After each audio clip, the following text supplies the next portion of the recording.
Hello, Raïsa. Welcome to this podcast. I'm so excited to have you for this episode. Could you kick us off with a little self-introduction?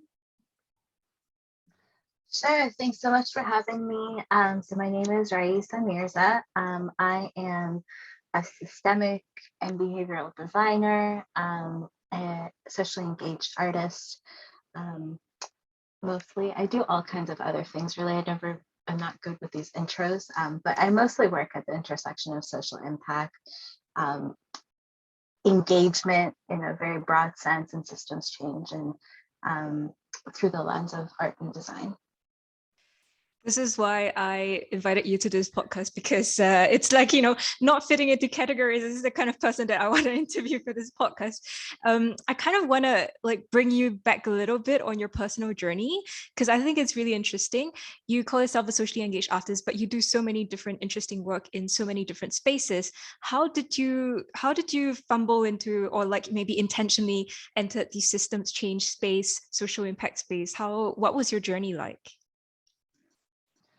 Yeah, good question. I wonder that every day myself. I've been really engaged in social issues from a young age. My teachers have always encouraged me to ask questions, be curious, and to find ways of engaging since I was maybe in grade 4. Is sort of I had an environmental club and did all kinds of things. And through I guess my career, I was really lucky. I attended an international school called the United World Colleges, where they brought students from all over the world, and with the focus of really changing the world, creating a more sustainable future, an equitable and just future for young people. And I was just really curious. I started off in conservation and in science, and saw really when I started working in communities that that translation work is really important. So taking, really scientific sort of knowledge, what does that look like for citizens and for people? How do you translate it so it's relevant information to them so that they want to, create change and actions? So I started off really very curious about what is impact? How are we measuring it? Why are we doing it in such a top-down way? Why, are fishermen and farmers and people in communities not involved in those discussions and thinking more about how do we design these, larger systems in a way that responds to their needs? And have just been really lucky to be part of interesting, social enterprise spaces and organizations that are also curious about those questions. So I've worked at this point, in agriculture, in education, international education, conservation, health, reproductive health, um, all kinds of sort of economic development work on water and sanitation. And the more I dig in, the more it's curious, because a lot of the issues are the same. It comes down to how do we talk to people? How do we work together and collaborate on big issues together? How did these opportunities come about? Were you working as a project manager, or what was your role working in this context? And also, what kind of organizations were doing this kind of work? Mm-hmm. Yeah, good question. I started off working. Where did I start off working? So I was working for CEGEP, which in Quebec is a post-secondary education, kind of like college, but in between college and university, at their international education department. And they had 2 public engagement grants. And my whole job really at that point was to think about how do you engage the public around issues. The 2 issues we were working on at the time were water and HIV/AIDS in Malawi. And so just started through there with young people who were going overseas and thinking about what do those issues mean to them? How do you solve them? How do you help people think about these problems, not as if we just give money, it will solve it, but really to, be thorough about it, to think about it in an ethical way, understanding the roots of colonialism, for example. When I graduated, I actually got more into, I kept going into the education space and became what did I do after that? Oh, right. I did research for my master's in the Philippines, again, around marine protected areas. I'm very, very interested with the ocean and protection of nature. And in my research, I was looking at social capital and how does how does social capital and community-based work affect how people will react to conservation of marine protected areas. And during that time, I was working with Conservation International. I asked the question around, well, what is impact? Is it really like the number of flyers that we distribute to people, or can we measure it in a more meaningful way? Can we measure it through participation rates? Can we measure it through relationships that are being built? Can we measure it through actual behavior change? Which led me down this rabbit hole of human-centered design. By that point, I was working for an international school in India as the director of communications and engagement. And part of my role, again, was bridging that gap between how do we communicate and talk about things, but then engage people to actually take action on that.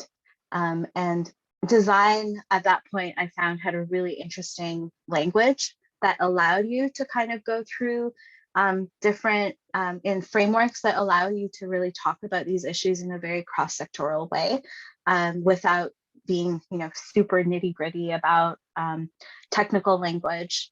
It's really about understanding, what are the needs of the people, who are the users, why are they, acting a certain way, what do they know, and then through design, it really brought me to this idea of co-design and community-based design, of being, well, I don't want people to tell me how to act personally as a person. So why would I want to do that for other people? So really highlighting again this idea that top-down approaches are usually not very sustainable. The more we can engage people, the more we can talk with them and understand their lived experiences and their realities, the more likely something is going to meet their needs. It's going to be more efficient. It's going to save resources and time and be more impactful in their lives. So yeah, I guess I did that. And then I moved, I worked for an organization called Acre Fund.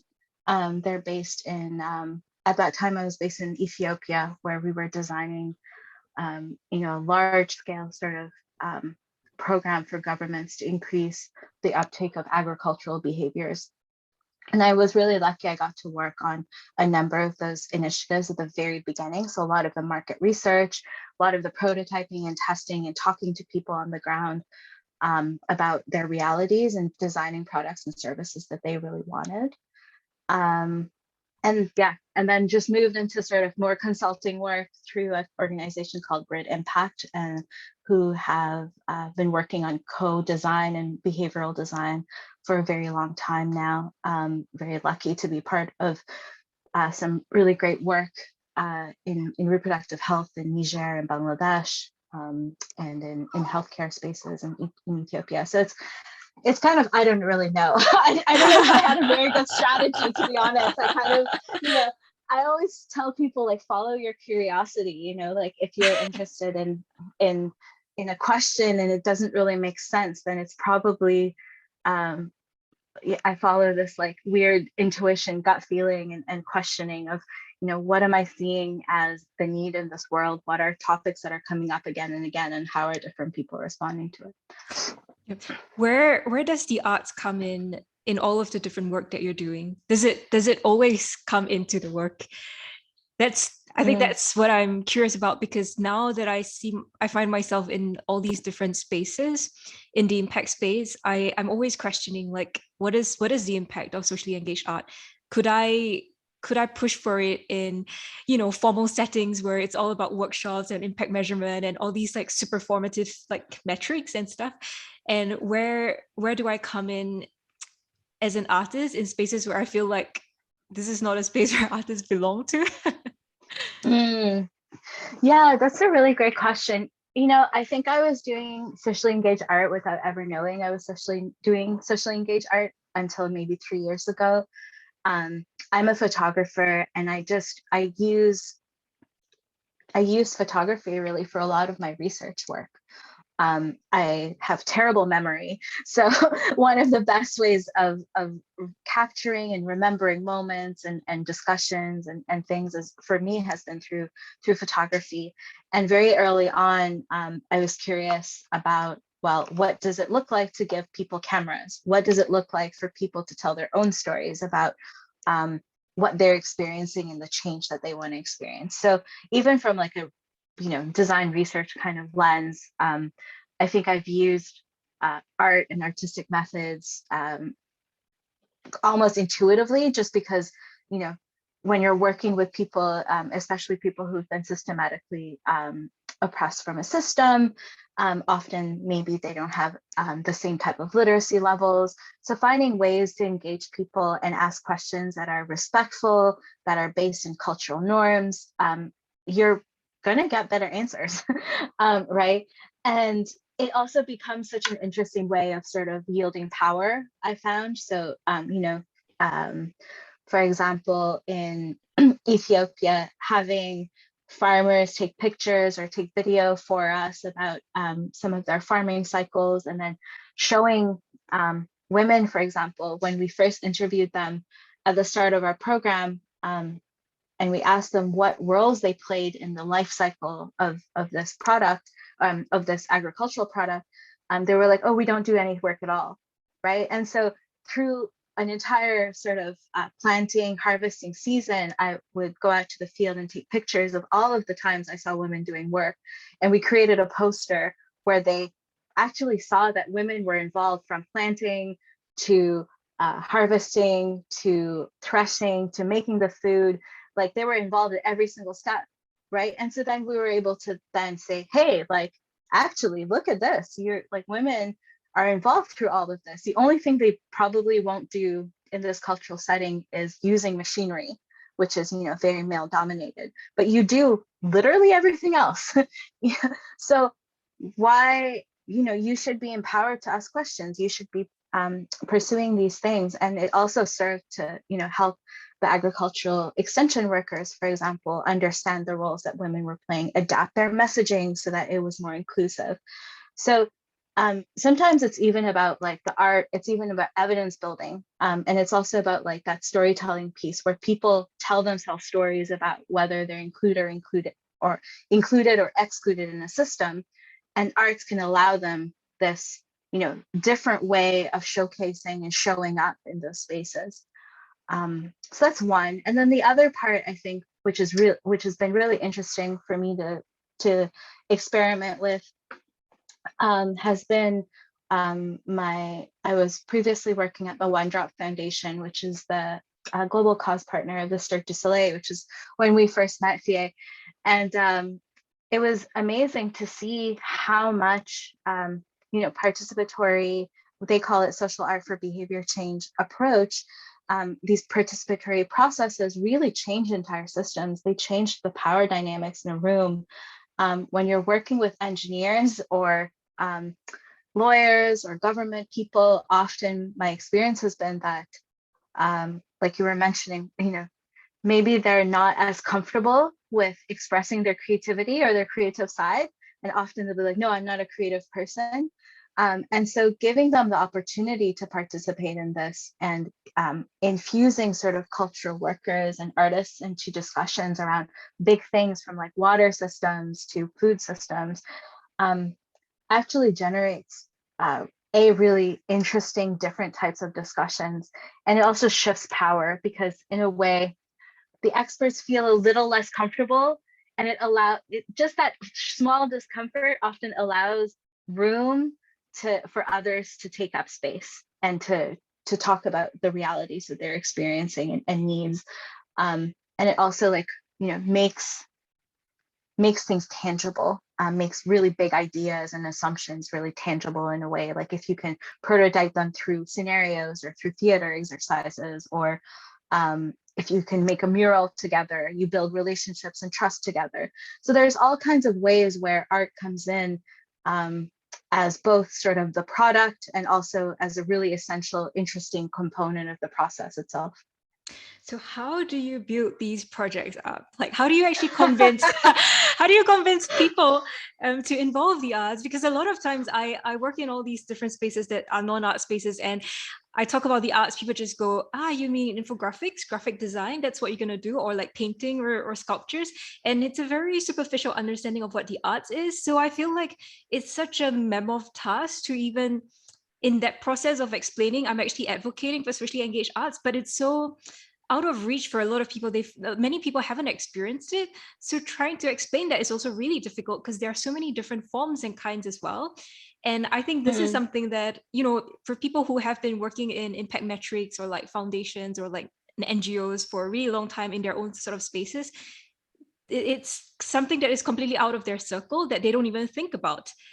And how do you convince people that this is a really important way, or like this is very useful, or that this is how like you could innovate in the way that you're working with your communities? How do you go about building such projects?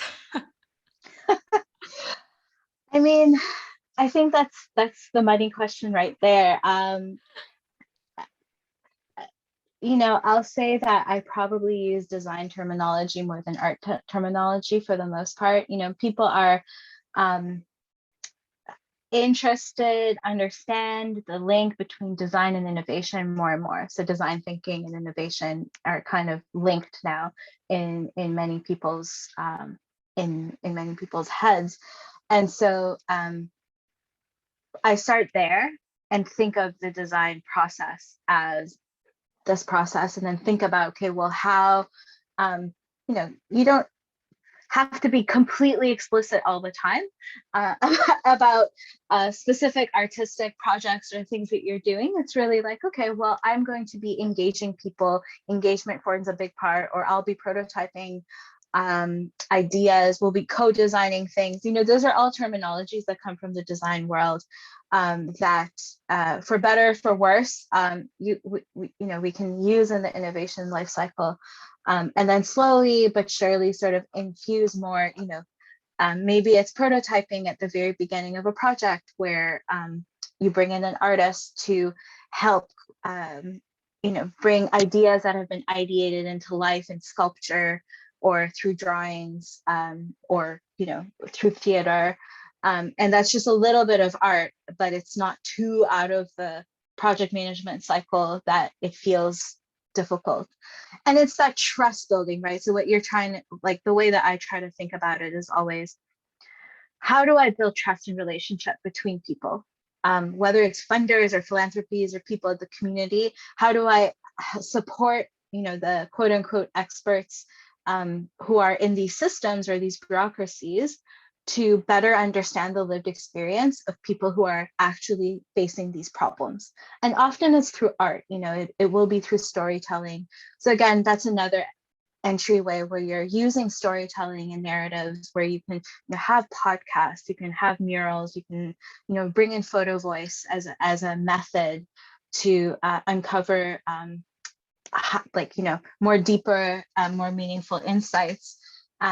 Use anthropological terms if you have to in order to say, like, no, like, this is important. Without understanding our users and their needs to a deep extent, our organization is not going to be able to meet the needs of the market or be competitive in this very specific space.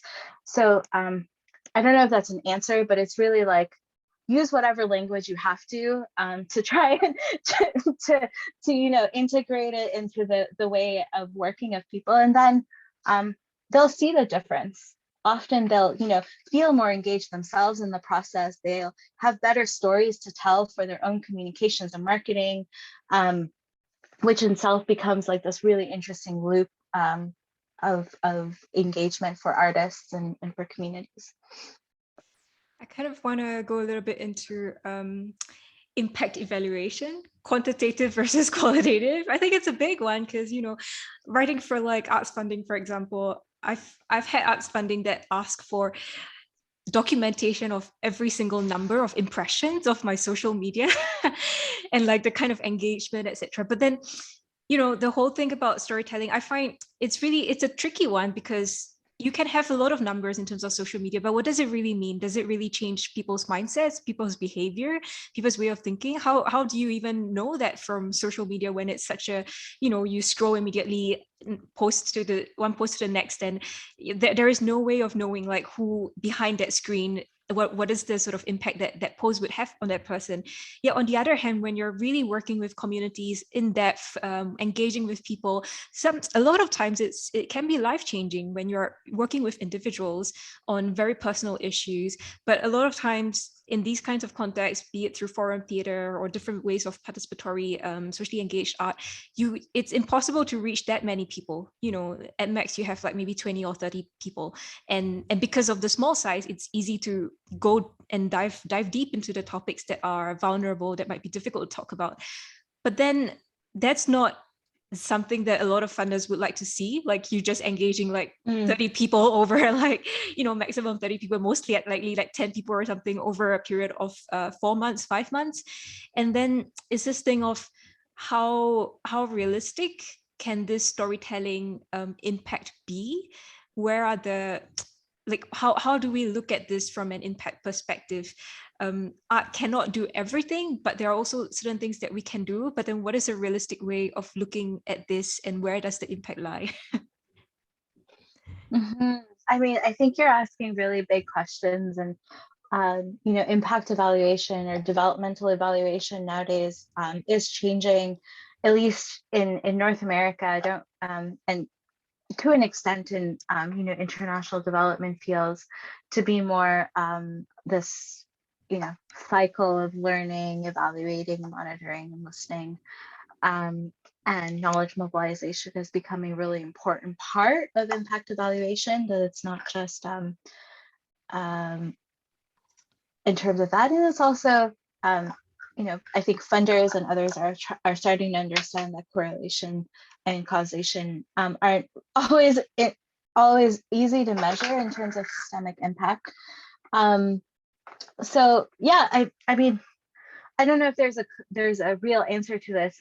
Part of it will be there's more and more, especially in Canada or Turtle Island, there's a lot more incorporation of Indigenous ways of knowing, for example, in evaluation criteria, which a lot of storytelling at One Drop Foundation, their Lagos de Agua program, which is a 5-country large program in Latin America on water and sanitation, did this amazing evaluation, which where they did mixed methods. Part of the quantitative methods were really household surveys around water and sanitation and standard sort of indicators. And then another part of it was using online software called Sprockler, which where you can ask stories, and it was story-based interviews that people were able to reflect on the changes that they viewed through their participation in a program. And it allowed people to be more qualitative, and it shows up as this amazing graphic where you can click on people and hear their stories directly. You can see what sort of data is coming out. More and more, I think there's really interesting ways of participating in photo voice, for example. There's, I forget the name, but in water and sanitation, through Twitter, there's you can now take pictures of like broken latrines or toilets and send them through online, so that people are monitoring constantly when there's water and sanitation infrastructure that's breaking. So that evaluation piece is definitely difficult, because people do want the very, very tangible measurement of impact. You can use it through art. You can do it through art in a variety of ways, really. It will depend on your audiences, but start off, again, my thing is always like, what are the people who will be, let's say, the recipients of this program? What do they want to say, right? Like, what are the changes that they want to see? Of course, the funders are important and whatnot, but my role is always, okay, well, how do I advocate for what the communities are saying and the people are saying about the program, and bridging the gap with what the funders want to see. And is there additional data that we can provide? Are there other sources of, public data that we can use to showcase some sort of impact? What are, stories of change and case studies that we're seeing from within some of that work? So yeah, I guess I don't really have an answer. I'm really sorry. I don't have, specific things. It all depends on different ways, but I do think that more and more funders are recognizing that art, engagement, storytelling, impact measurement are all sort of the same sides of a coin, right? That you have to sort of do all of it in order to have something that's sustainable, where you're on a continuous learning cycle. Because the other part of this discussion is extraction, right? So a lot of this impact evaluation work that is taking place, or that has taken place, it's very extractive. You see researchers going again and again to the same communities. Many Indigenous communities in Canada complain about this, where it's the same people from external and researchers going into a community asking the same questions, and they're tired of it. They're not seeing any change. And so, it's also for evaluators and researchers to be ethical in themselves and ask, again, the community, it's like, is this data already existing in the community? How can I make sure that I'm not extracting this data, that it's actually going to be useful for them?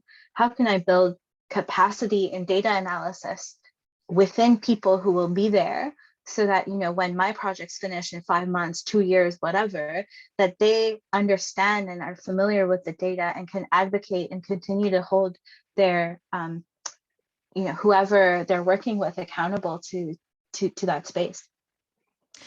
What do you think are the competencies necessary of an artist that's working in this kind of spaces? Competencies.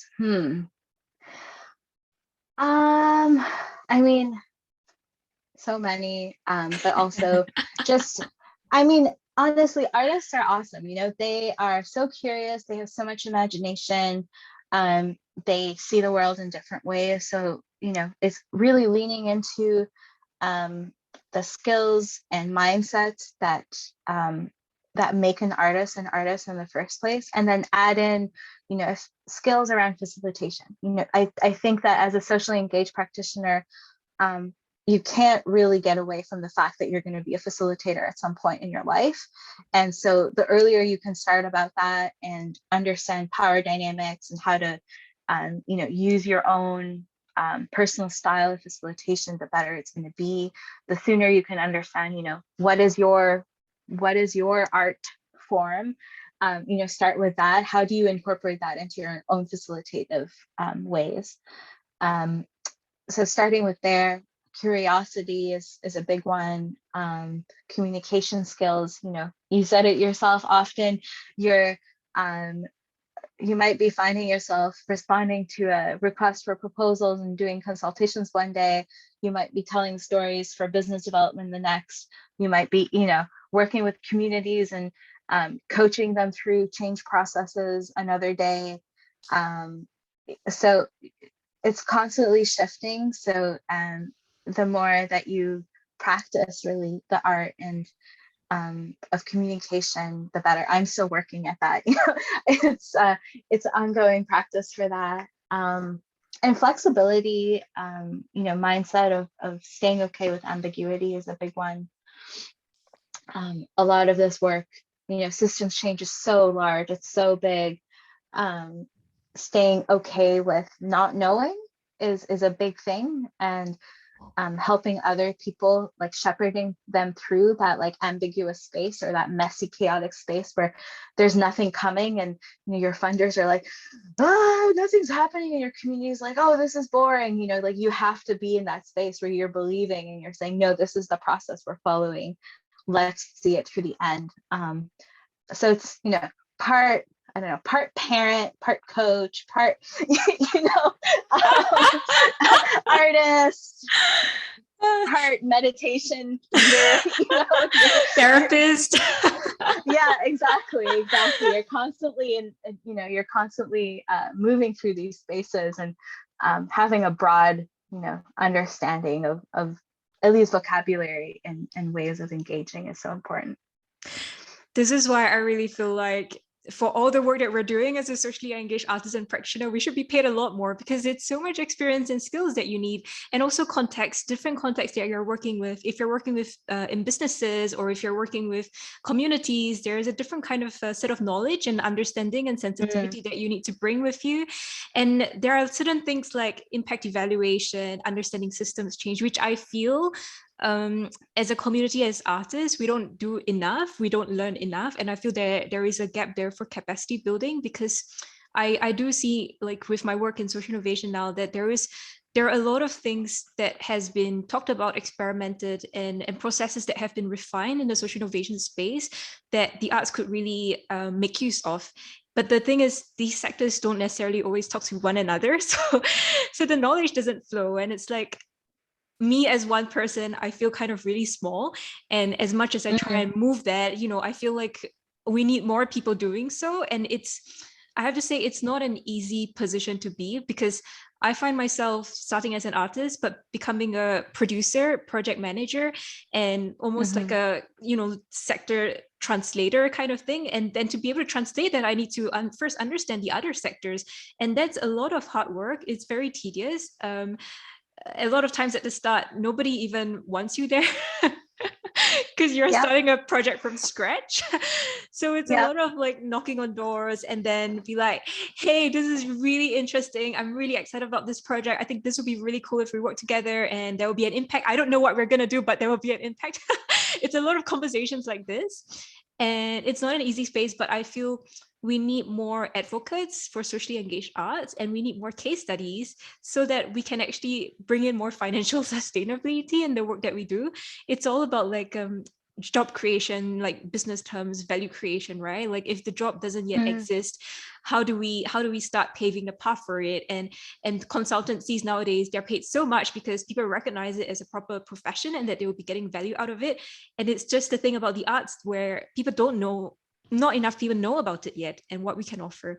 But the impact, the potential, the value is there. And there are a lot of things which I feel about socially engaged arts that is also about storytelling, narrative shifts, but it's also about relationship building, and it's about redefining, restructuring the relationships that we hold in society. Because in that process that we engage with people, often what you find is the kind of processes of like holding people and that space in a very gentle way to be able to hold people's vulnerability.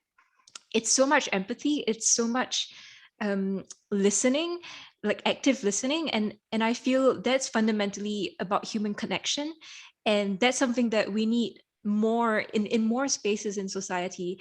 And I feel, what if we think about business world and how a lot of times it's very transactional and it's very like profit driven, what if you bring this sort of like human connection and empathy and the kind of relationships that we hold in the arts? What if we bring that kind of culture to those spaces? Then how would things look? So I feel, the impact and potential of socially engaged arts isn't really just about engaging with communities. It's also engaging with the funders, with the business people, with all the different sectors, so that we could, in some ways, I guess, hopefully spread the culture that we have. Yeah, no, absolutely. I totally agree with that. That relational aspect is so key, and openings, changing narratives. When, if I bring in more design terminology, often when you're looking at an issue, let's take one, food security, there's going to be multiple stakeholders, there's going to be lots of users in the system, and the arts can support in building and bridging that gap between ideas and through storytelling, through narrative changes.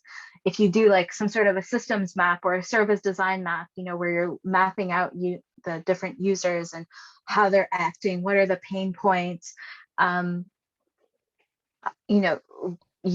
infusing sort of artistic methods to gain empathy between, let's say a philanthropy or a government department, and saying, hey, like, I know you're thinking you're delivering your service like this, but like, let's play it out. What does this look like? Often there's going to be a much bigger light bulb that comes out of interactions like that, even if they're simulated, than if they're just on paper, right? And that's that relational quality that arts will have, that like media and entertainment is so important. And that's why when we're talking about behavior change, I really enjoyed, I still think that One Drop Foundation's model of social art for behavior change is such an interesting one, because they really show how behavior change isn't an individual thing, that it's just a nudge that's going to change entire systems, but actually it's that participatory co-design process where people have the right to be involved in changes in their societies. People want to get engaged. They want to be involved in that engagement process. And not only at the community level, but also at the, if you're building large systems, if you're building a business and you understand who else is around you, how you can engage, even local supply chains and people to take part in your business, it becomes more trustworthy. You're more likely to have more efficient supply chains. You're more likely to have better relationships with the people on the ground, with your managers, with so it's really that. I think now businesses are understanding this quality of trust. In sociology, it's been called social capital. How do you build a social capital? How do you measure the social capital that you build over years? And this idea that relationships aren't a one-time thing most of the time. You're building relationships over time periods, and you're almost supporting that through, like you said, this like massaging of, hey, like, let's this is why arts are important to water and sanitation. This is why and for water and sanitation, for example, there's so many behaviors that are rooted in stigma and exclusion. For example, if we take sanitation workers in India or Bangladesh, anywhere really, there's a huge deep trauma and stigma attached to working in sanitation, that if you just ask them the question as an interviewer, you're not going to get. And so what ends up happening often is, like, interviewers will go out, they'll do sort of an assessment of what's happening, do group interviews on various topics, but then when you actually look at it, the behaviors haven't been transformed, right? Because really what is driving those behaviors are much deeper. They're stigma, they're larger sort of traumas that might exist, cultural barriers.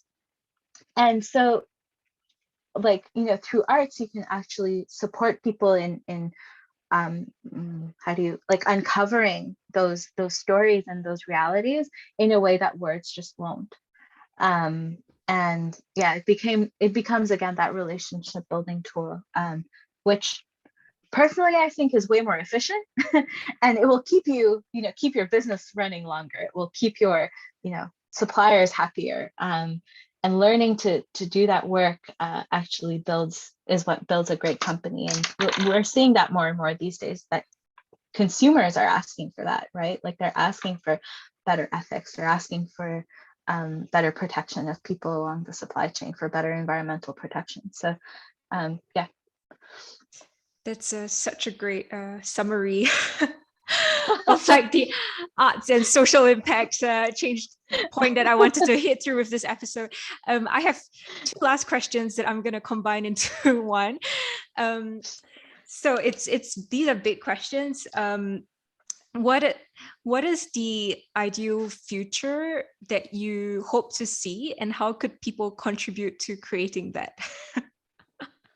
Ooh, okay. Got to end it with a bang. Yeah, wow, small questions. Ideal future. First of all, I think it's important to know that there is no linear future, right? So what we're trying to design for are futures, plural, that are inclusive and that support different ideas of what a person's life could be, and supports, thriving and flourishing of humans and the planet, right? And that could look different in different places, and it will look different based on individual preferences and needs. And so, yeah, I guess my first comment is I never use the word future anymore. I only ever use the word plural futures in an attempt to, this idea that linearity and predictability and strategic planning is not possible in today's world. It's just too complex. There's just too many things going on. So along that, I guess what people can do is really to take even small actions means that you are intervening in some way in a system. If you've read, Donella Meadows, for example, she has this book called Thinking in Systems, where she maps out, I think it's 10 different intervention points that you can have to create change in a system. And I would argue that just one point will never do, which is why I work in like such weird scales, right? Like, so I have my own personal practice of like, I live in a rural area. I try to grow my own food. I buy locally. And then I work at a very international scale sometimes where I'm, supporting convenings of very large gatherings of multiple stakeholders talking about very large issues. And then in between, maybe I'm like trying to broker relationships between foundations and local community partners that I know of, and supporting, social entrepreneurs in my region.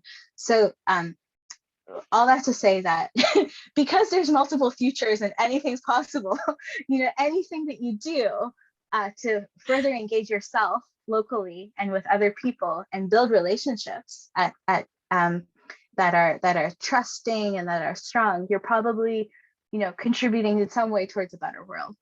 And Raïsa, I'm the same as you. I'm like really curious about so many things. And when I started my bachelor's dissertation around art and social impact, I realized it was just this rabbit hole where I couldn't just talk about the arts. I needed to understand so many different spaces. I needed to understand business. I needed to understand what social impact is. I needed to understand evaluation, communities, social innovation. And then it's like the more that you dig, the more opportunities, spaces it opens up, and then the more work that I find myself doing. Burnout is yeah, absolutely. But I kind of just wanted to touch on this point because I've talked to youths who are really struggling and depressed or anxious about the future, and I feel like there is a generation, quite a large generation of young people, even young people who are like going into their 30s now, who are feeling quite lost. And I think someone said to me before, like the best way to get out of depression is to help someone else. So, like there are so many different things that can be done, and so many, like if you let your curiosity lead you, which is really what this episode we've been talking about, right? There are so many different things that you can do and things that you can act on. And I think when you start acting on something, when you start working with other people who are committing to that action, you build that community, you build that momentum, and it keeps you going. Even if we have very pessimistic view of like the future that is bombarded by, us in the media. Yeah, and maybe let me, complement that is I forget there a few years ago at the Creative Bureaucracy Festival, I think it was the UK National Lottery, but they presented something on imagination infrastructure. And that has really stuck with me, and I use it often to talk to funders, to philanthropists, to systems actors, because an imagination infrastructure can be tangible. If we talk about, let's say, water and sanitation, millions of girls, millions and millions of hours every day, every year are spent by mostly women and girls in areas to go fetch water. Because they don't have access to it, which means that they can't go to school, which means that their imagination in a way is limited, in terms of like what they're able to imagine for themselves and their futures that are possible.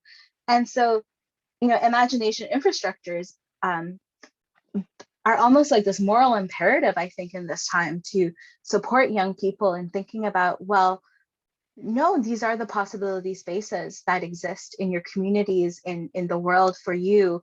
These are the issues that we're facing, and this is how you can contribute. Um, are there programs? Are there, opportunities? What are the systemic barriers to building an imagination infrastructure? If we're going to be building a water and sanitation infrastructure that is withstanding to climate change and, the future, whatever population growth or decreases, depending on where you are, then what are the barriers and drivers to our imagination spaces? And what are we doing to build them in our communities and to build them in a way that's inclusive so that a much wider number of people in places are able to participate in that sort of great civic imagination of what's possible. And if you have a crazy idea and you need crazy people to work with you on it, there's Raïsa, there's me. Yeah, exactly. exactly. There's a good community of people out there. And, in social change, I don't know if you know Deepa Iyer's framework for she has this great map of roles. What is your role in the social change ecosystem? And there's people like us who are more, we're sort of that translator piece. Tamarack Institute calls them the system catalysts, so field catalysts, where it's like, okay, well, whatever needs to be done, like, I'll do it. There's other people who are more analysts. There's people who are, storytellers. There's evaluators. So again, it becomes this idea of everyone can make change in different ways. It doesn't need to look like the FIE Raïsa method of change where everyone's doing everything if you're not comfortable with it. But, as a mathematician, you can make change, and as a policymaker, you can make change. So it's just, really leaning into those questions around, okay, well, what is it that I can do, and how can I take part in this network? How do I build, more like better futures for myself, my communities, my family, and like eventually, my province, my nation state, and the planet, And don't forget to have fun while you're at it. Exactly. Yeah. Raïsa, if people want to find out more about your work, where can they go? Yeah. So my website is Wabi Sabi Jetty, WABISABIJETTY,